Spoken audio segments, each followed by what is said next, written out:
Assalamualaikum warahmatullahi wabarakatuh. Bertemu kembali dengan Pak Misbah dalam Merdeka Mengajar. Kali ini seri pelatihan dengan topik kurikulum merdeka. Mengapa kurikulum harus berubah? Kita simak bersama. Namun sebelumnya, mari kita ketahui terlebih dahulu apa sih kurikulum itu.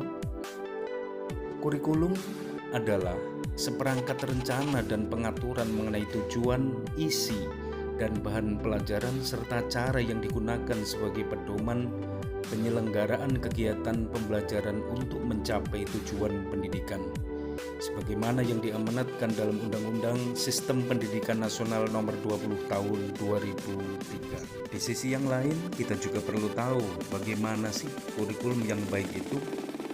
Kurikulum yang baik adalah kurikulum yang sesuai dengan zamannya dan bersifat dinamis, yaitu berkembang dan diadaptasi sesuai perkembangan zaman, konteks dan karakteristik murid untuk membangun kompetensi sesuai kebutuhan kini dan masa depan. Lalu, apa fungsi kurikulum itu sendiri? Kurikulum merupakan alat untuk mencapai tujuan pendidikan nasional. Kurikulum merupakan pedoman guru dan murid agar terlaksana proses belajar mengajar dengan baik dalam rangka mencapai tujuan pendidikan.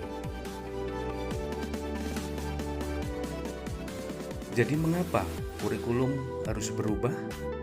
Tentu kita menjadi tahu yang pertama agar relevan dengan perkembangan zaman, di mana zaman terus berubah dan berkembang. Kedua, agar dapat memenuhi kebutuhan belajar murid. Dan yang ketiga, agar dapat menyiapkan generasi cemerlang di masa yang akan datang. Di negeri ini, perkembangan kurikulum dapat kita lihat. Yang pertama, kurikulum 2004 atau yang dikenal dengan kurikulum berbasis kompetensi. Yang kedua, kurikulum 2006 atau yang disingkat dengan KTSP, yaitu kurikulum tingkat satuan pendidikan. Yang ketiga, kurikulum 2013. Yang keempat, kurikulum revisi pada tahun 2017. Dan yang kelima, kurikulum merdeka tahun 2020. Adapun kerangka dasar kurikulum merdeka dapat kita lihat. Yang pertama, tujuan pendidikan nasional. Yang kedua, profil pelajar Pancasila. Yang ketiga, struktur kurikulum. Keempat, prinsip pembelajaran dan asesmen. Dan yang kelima adalah capaian pembelajaran.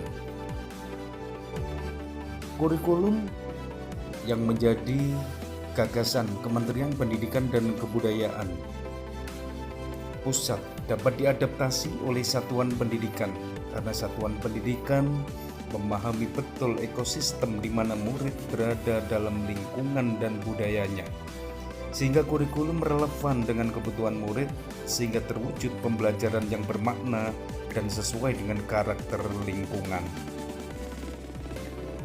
Kurikulum yang diadaptasi oleh satuan pendidikan agar sesuai dengan karakteristik, keadaan, dan kebutuhan lingkungan satuan pendidikan, itulah kemudian dikenal dengan kurikulum operasional satuan pendidikan yang kita kenal dengan KOSP.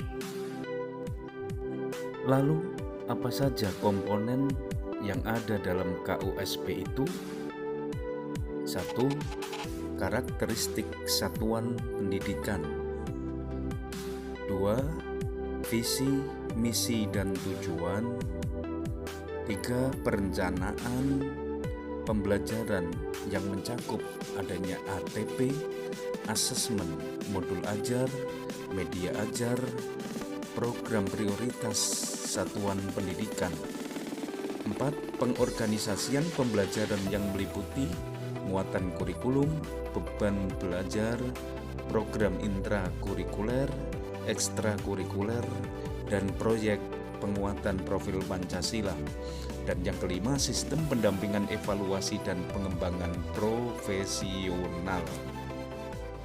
Ada 5 prinsip pengembangan KOSP yang harus dipahami oleh tiap satuan pendidikan. Yang pertama, pendidikan berpusat pada murid. Yang kedua, kontekstual. 3, esensial. 4, akuntabel. Dan yang kelima, melibatkan berbagai kepentingan. Bapak Ibu, kenapa setiap satuan pendidikan perlu menggunakan dokumen KUSP? Karena dokumen KUSP merupakan dokumen yang dinamis, mengikuti perubahan dan kebutuhan satuan pendidikan. Demikian aksi nyata Topik 2 Kurikulum Merdeka dalam upaya menyebarkan pemahaman mengapa kurikulum perlu berubah. Terima kasih sudah melihat video ini.